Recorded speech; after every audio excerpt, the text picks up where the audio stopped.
Dorn im Sommersonnenlicht, grün wie ein Teich im Wald, wenn's Licht durch Blätter bricht, braun wie die Erde im Acker vor der Tür, rot und lebendig auf deinem Gesicht der Widerschein vom Feuer, blau-grau die Schatten vom alten Buchenbaum, hellgrün und farbig der blumenweise Saum, das Gesumm von Mucke und Bienen in der Luft, feuchte Erde, Heu und Gras, Holunderblütenduft.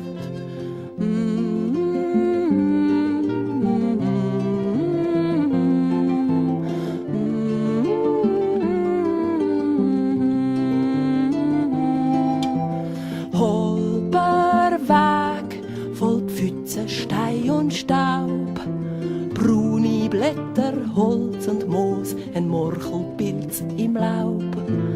Quelle, Wasser, frisch und eisig kalt, Füchs und Hase, Reh und Kreuz, wenn's Abend wird im Wald.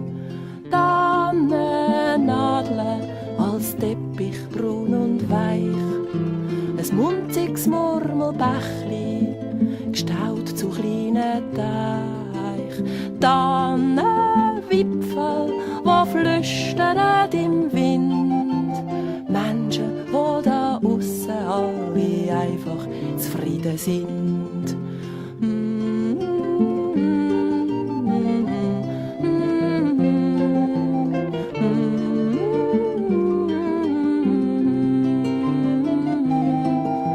Das offene Feuer, wo Licht und Wärme bringt, rauchig schwarz der alte Topf, wo das Wasser drinnen sinkt.